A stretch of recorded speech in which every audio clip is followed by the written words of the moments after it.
All right, so about 2 weeks ago, well, a little bit close to 2 weeks, the boxing world shook as Turki Al-Sheikh, aka Supreme Leader Turki, partnered up with Dana White, aka General Patton from MMA. They partnered up, and Turki was talking about, they're gonna crush the competition, and they keep flying around this boxing league, and they put the boxing world turn the boxing world upside down. You seen Eddie Hearn talk about it. Oscar De La Hoya said he felt a little disrespected by it, and so on and so forth. Right? Lou DiBella's talked about it. Sean Porter, all the boxing who's has talked about it. And Supreme Leader Turki came out last week and said he don't want to get rid of the 4 belts, because y'all remember when Canelo and William Skull went up there for their face-off, and they try to come up with the WBC belt, because that's what they do. The WBC, they always try to throw their belt in, and it don't matter what it is. It can be on a video game, it can be in a movie, it can be Juneteenth, Black Friday, Christmas. They're going to always throw their brand up there. Turki said, no, man, we don't want that belt. We're going to have the Undisputed belt and the Ring Magazine belt. Which shocked the WBC, right? But he's now saying that the 4 sanctioning belts, the WBA, WBO, IBF, and WBC belts, are going to still be in circulation. He's not going to try to ruin the competition.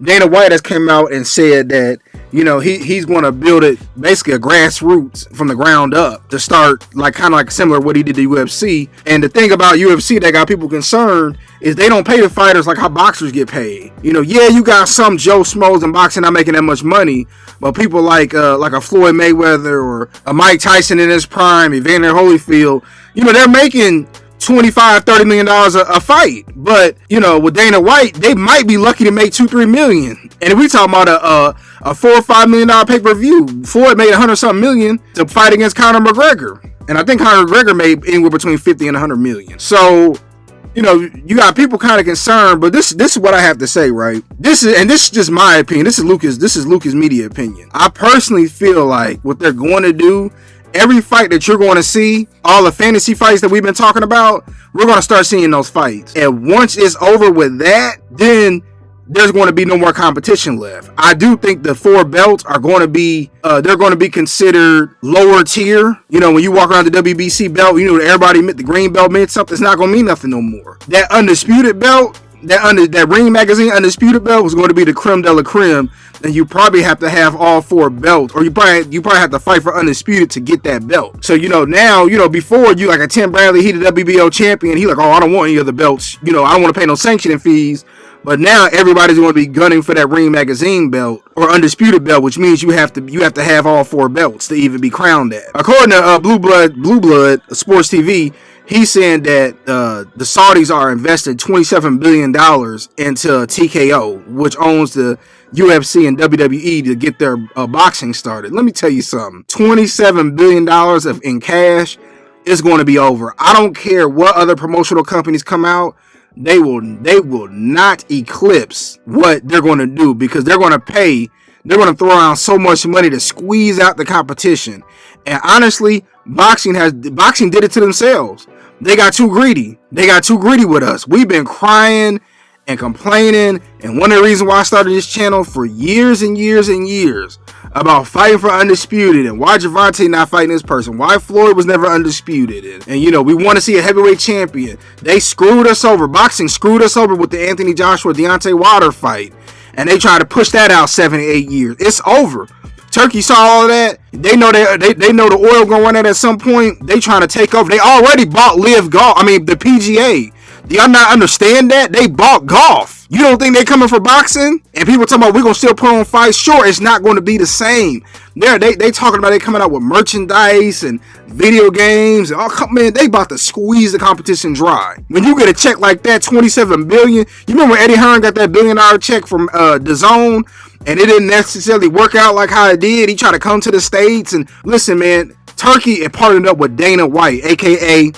General Patton, to come to America. And Dana White already said they got some ideas in place, but they want to wait to announce them. They about to have these people fight at Madison Square Garden around Cinco de Mayo weekend. He's already reaching out to he talking about Keyshawn Davis and all these young up and coming prospects. He's talking about them. Dana White.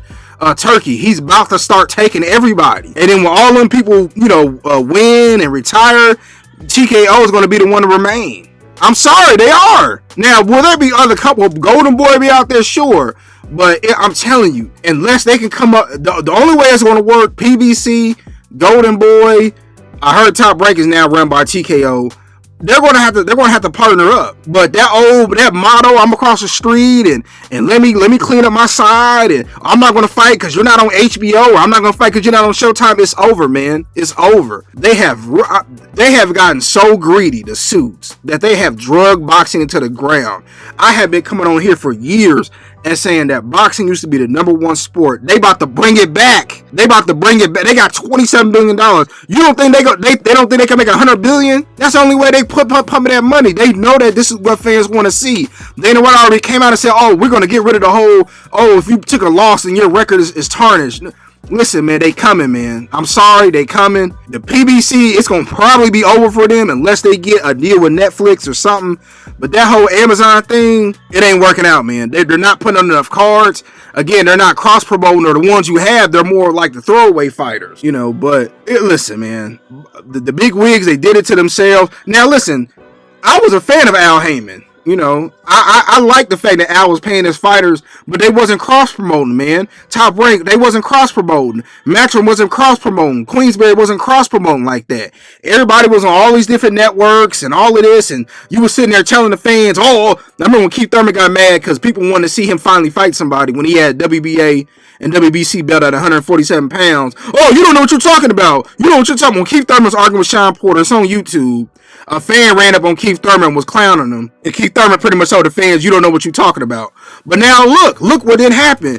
You done had somebody sit back. Turkey, a young guy too. He only like, what, 43, 44? He's sitting back saying, listen, man, it's a gold mine for me and my investors. He's sitting in the middle of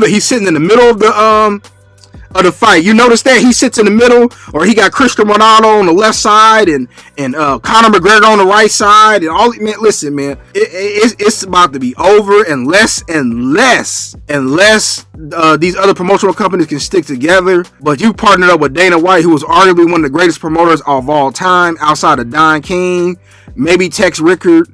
I mean, honestly, I think he might be more successful than Bob Arum. I mean, that's just me. Well, no. I say Bob Arum too. You know, they about equal, but Dana White literally took a company from $2 billion to however much is $2 million to however much it's worth now. So, I mean, he's up there with that. He's partnering up with the best. Why do you think he ain't go to Eddie and Oscar? He know, well, if Dana White can produce, you know, if he can produce a UFC company worth 20-something billion, 30-something billion dollars now, imagine what he can do with boxing. But yeah, man, them 4 belts, they probably going to get froze out, or they'll mean something, but that ultimate belt's going to mean everything. Look at what they did with the Ring Magazine Awards. We have never seen nothing like that in boxing in this century. Everybody was there but Tank Davis. Everybody was there. They got, like I'm telling y'all, man, they coming. They already said that they revamped the website.